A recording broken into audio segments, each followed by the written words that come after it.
After a supremely entertaining start to the season on the opening 3 rounds, the 2019 Pirelli Welsh Rally Championship would head to Welshpool for its annual visit to the Plains Rally. Over the morning stages, it would be the early lead for Scott Faulkner and Gareth Parry, and a good lead it was as well. They open up a minute's advantage over 3 stages, a strong position to be fighting from for the afternoon. Second position would belong to fellow Class N4 runner Russ Thompson. As usual, Andy Murphy alongside.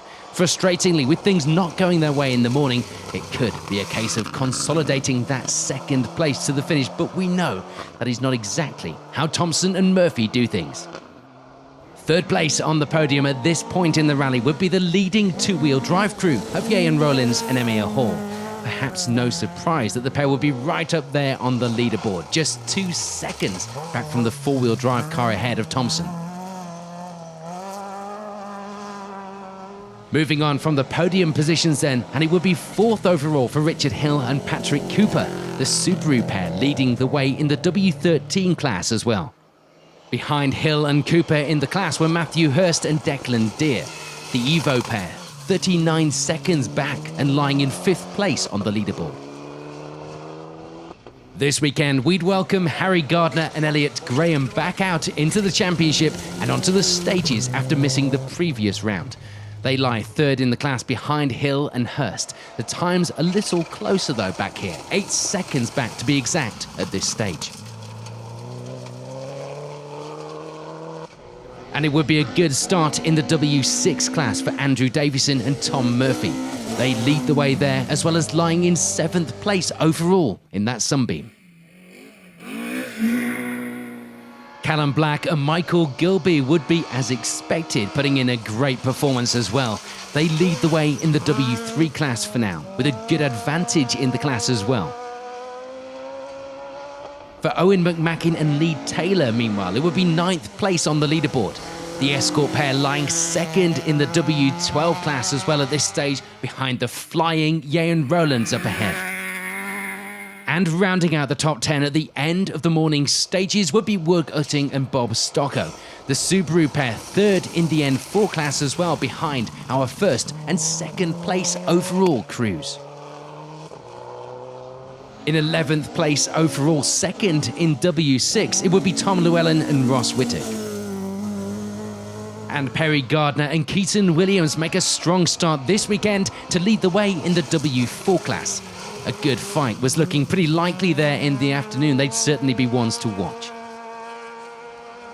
In fact, they were swapping times with fellow class runners Tony Simpson and Ian Bevan. 2nd in the class at this stage for the pair, but only 13 seconds the difference going into the afternoon stages. John Rowlands and Karen Tomlinson would be a little way back on the leaderboard to what they would have expected at this stage, certainly from what they wanted. They end the morning as a result with 14th place overall, 3rd in the W6 class and in a bit of a chasing position. As always, Chris Powell and Jim Lewis will be putting in some storming times in their Sunbeam. They end the morning with 2nd in the W3 class, although a little way back from Callum Black up in the class lead.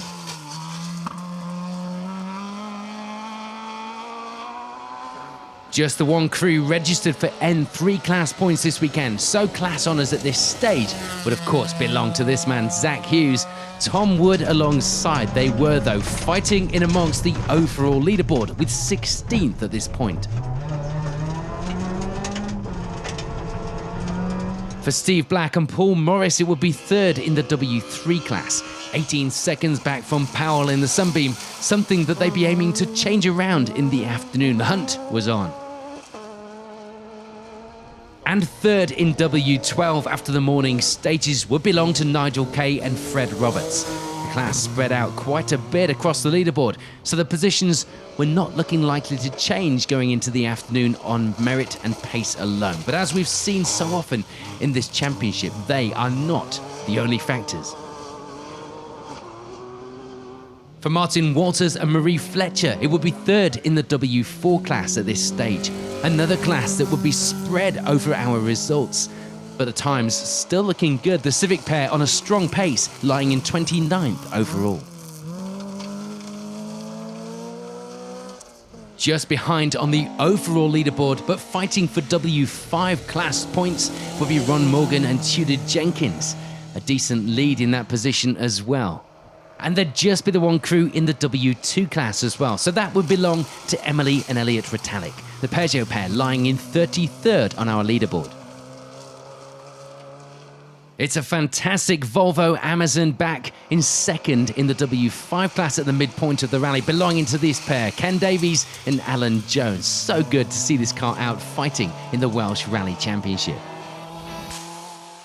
We're midway through the Plains Rally then here in the Pirelli Welsh Rally Championship. It's a hotly contested leaderboard, and it looks like this.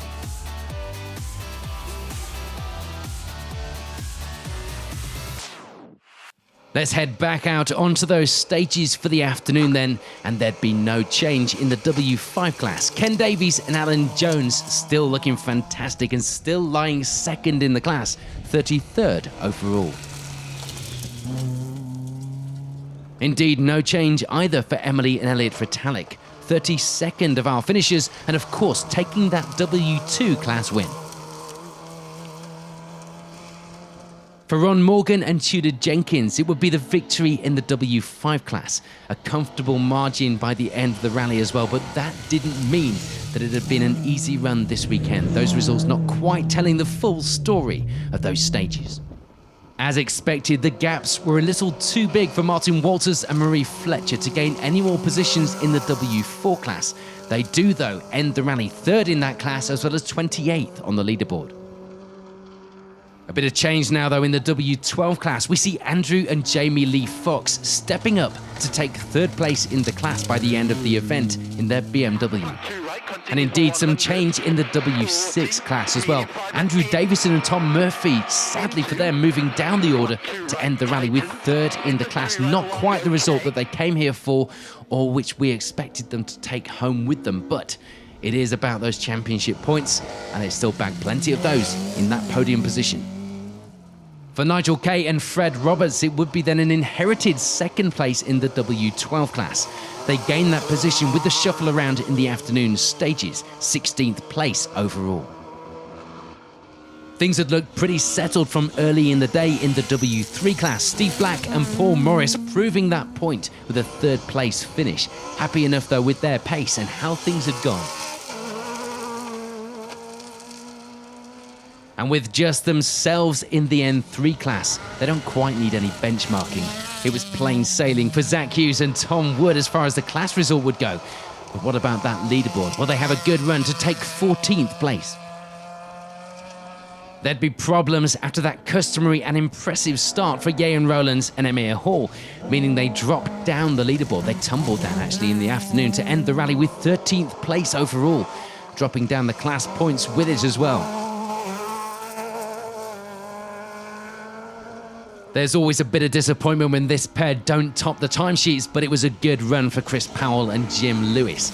They end the rally 12th overall, second in the W3 class. And despite a bit of a push through the afternoon stages, there was no changing that leaderboard around in W4 for Tony Simpson and Ian Bevan. They remained second in the class throughout the afternoon to take that position with 11th overall.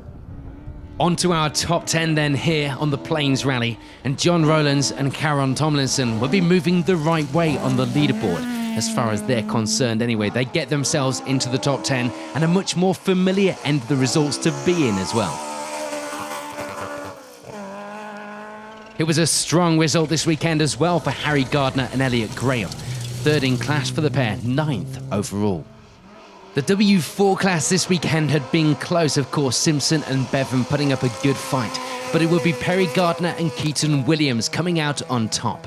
A strong end to their rally this weekend for the Ludlow driver. And it would be a good weekend as well for Tom Llewellyn and Ross Whittock, taking the W6 class win, as well as a well-deserved 7th place overall. Wug Utting and Bob Stocko keep their eyes on the championship points, getting themselves a little closer on the overall leaderboard to their class rivals, but ultimately there was nothing they could do to close that gap completely. Third in the class, 6th overall will be theirs. It was another giant killing performance this weekend from Callum Black and Michael Gilby in 5th place. A strong result, and of course, it bags them the W3 class win as well. For Matthew Hurst and Declan Deer, it was all about keeping those class leaders in their sights all afternoon, and they did just that, taking second in the W13 class and fourth overall in the Evo. Keeping Richard Hill and Patrick Cooper in their sights was one thing, overhauling that podium position overall was quite another though, and Hurst couldn't quite do that. Hill and Cooper taking the W13 victory 26 seconds ahead of Hurst and Deer by the finish. And what of those top two places out in front? Well, they don't change into the afternoon stages. Russ Thompson and Andy Murphy still having to settle for that second place, only managing indeed to bring down that overall time by 2 seconds by the finish. So that does mean it's a hard-fought, but at the end of the day, convincing victory on the Plains Rally for Scott Faulkner and Gareth Parry. A great weekend, having a comfortable lead throughout. Some good points towards the championship overall and in the class for 2019. Here's your confirmation then of the results at the end of this, as usual, tricky event. Faulkner taking class honours and overall ones with them, with 58 seconds of a lead by the finish.